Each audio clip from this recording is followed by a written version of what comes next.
Thank you. Next. Chair Wachowski, members of the committee, thanks for holding this hearing and for the opportunity to speak. My name is Brianna Mordick. I'm a petroleum geologist with the Natural Resources Defense Council. Last fall, NRDC was contacted by a resident of Terabella, California, who was concerned that the 7 injection wells operating in the Deer Creek field might be contaminating the groundwater that's used by residents in the area. He had spent months collecting data, contacting state and local officials to raise this concern, and he was told that the wells were operating in compliance with the law. Well, last week, one of those 7 wells was shut down because, as we've learned, it was injecting outside of the boundaries of an exempt aquifer. And the citizen, Bill Samran, he and his son had actually discovered this themselves. His son is a geographer and an expert in GIS. They made a map showing that this well was outside the boundary, but even so, they were told that the wells were operating in compliance. 6 of those 7 wells are still operating today, injecting into the same formation that the shutdown well was injected into, a formation that, while it contains oil, also contains very high quality water with TDS of approximately 300, so very fresh water. At the furthest distance, one of those 6 wells is 500 feet from the injection boundary. At the least distance, one of the wells is less than 100 feet from the injection boundary. The well that was shut down injected more than 80 million gallons of waste fluid into the non-exempt aquifer. That's enough fluid to fill over 120 Olympic-sized swimming pools. So it's a pretty reasonable hypothesis that the wells that are still injecting, even though they're located within the boundary of the exemption, the water that they're injecting is moving beyond the boundaries of the exemption and contaminating non-exempt drinking water. And it's also a reasonable hypothesis that that's not the only place in the state that this is happening. So in addition to the 2,553 wells outside of exempt boundaries that DOGGR's looking at, there are potentially hundreds or thousands more where, even though the wells are within the boundary, the fluids that they're injecting are not within the boundary, potentially contaminating additional drinking water. And so, like my colleagues who have spoken before me, we continue to think that the decision to allow these even 2,553 wells to continue ejecting, when what we've heard today is that the quality of the water in these aquifers is not known and not understood, continuing to allow those wells to operate is completely unacceptable. And we think that the division and the state should be erring on the side of public health and not on the side of industry profits. Thank you. Thank you. Mr. Chairman, members, Theo Peos, representing the California Independent Petroleum Association. First of all, I'd like to compliment the committees for holding this very important hearing. We'd just like to note that where the exemption was granted, the agencies here did know the geographical and geological formations in which those wells were operated, number one. Number two, it has been shown through numerous tests, most recently by the State Water Resources Control Board, that no wells have been polluted yet. And we believe there's a lot of misinformation circling around this issue, although it is in fact a good issue to continue to examine. Some of those substances that have been reported here, including boron, benzene, mercury, arsenic, are all naturally occurring substances in California aquifers, particularly those that have been identified between 3 and 10,000 TDS. The woman that just spoke about a aquifer of 300 TDS, that is a more suitable source of water for drinking water. But the concentrations that we've been talking about here are essentially very dirty, very briny water. And to say that those will somehow be a potential use for drinking water, is like saying any source anywhere in the world is somehow potential for drinking water. So again, those substances that we've been talking about are naturally occurring, and we're not adding them to our process. We believe that the work plan that the EPA, U.S. and the state EPA and Department of Conservation have entered into is going to give these sites an extra layer of review.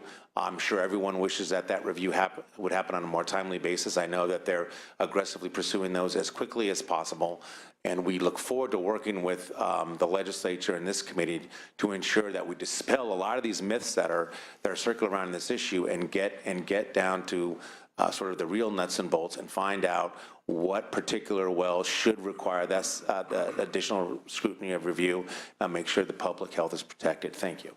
Thank you. Sir.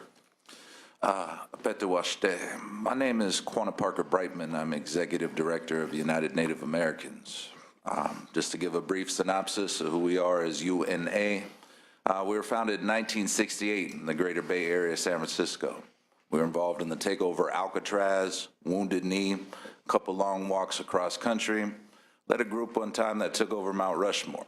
My father, the great Lyman Brightman, started the first Native American Studies program in the United States at UC Berkeley during the Third World Strike.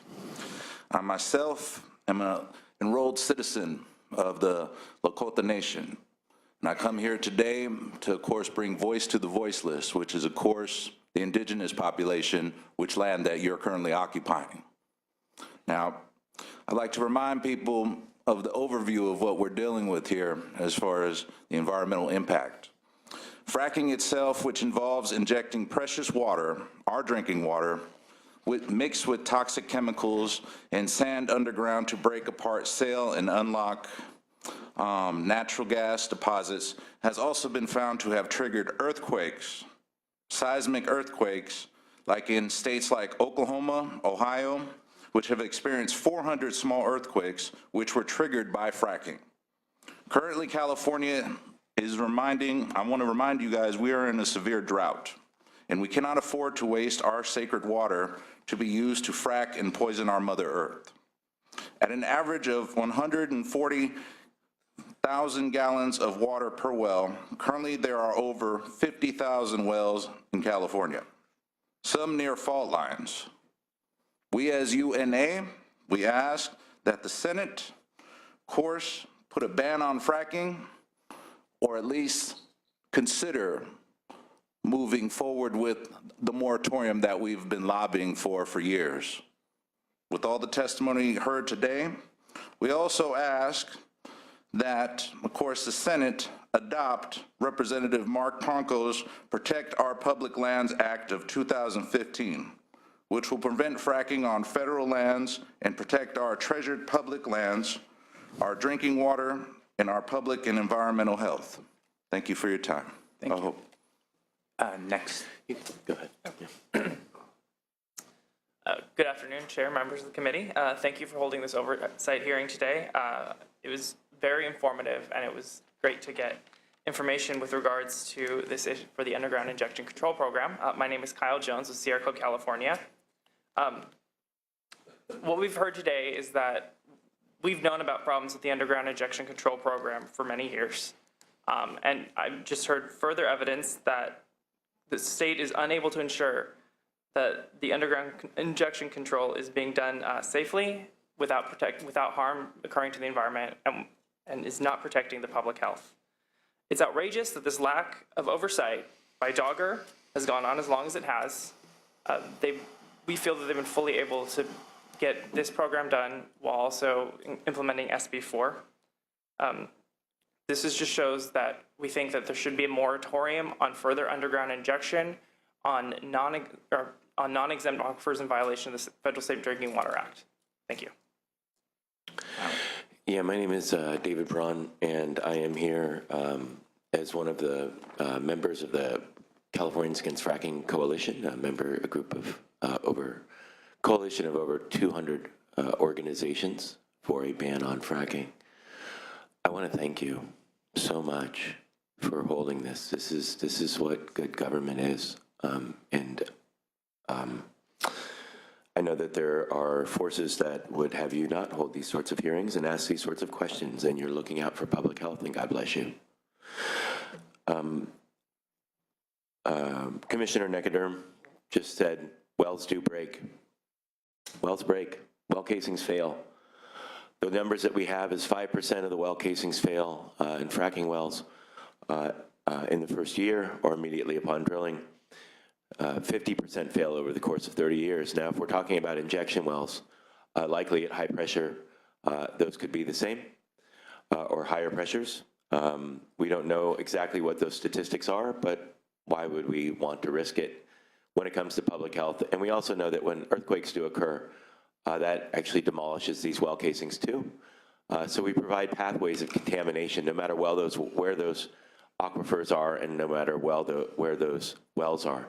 So we're literally, every time we drill a well, whether it's an injection well or fracking well or any other oil and gas well, we're laying the foundation for contamination to come within a certain amount of period of time. The other thing I want to point out that's been mentioned is benzene. These are things to be concerned about. Why on the earth would we inject toxic waste? And what we're talking about here is the injection of toxic waste into imperfect containers. Why on the earth would we even do that? Ideally, we love our children, and we love their children and their children.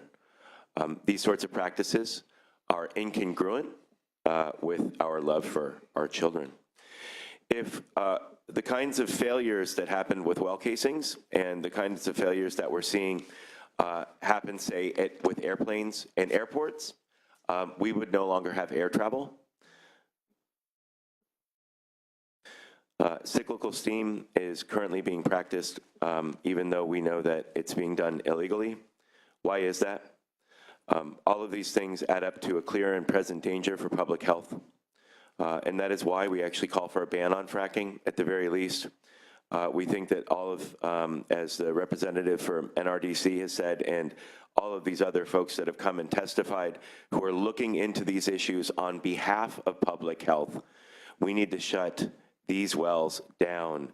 And we need to look at practices that don't involve the mass production of toxic waste, which future generations are going to have to deal with. Thank you so much. Thank you. And with that, I'll close the portion of the public hearing. On behalf of Chairman Pavley and myself, I want to thank the divisions and the agencies for addressing us today. We did ask the question, perhaps rhetorically, is the underground injection control program working? We also started off the call of our question was to ensure that groundwater protection is the law of the land. I will note that this is the first oversight hearing we've had on that. The train is moving rather quickly. And with that, I will conclude the hearing and thank everybody for their attendance.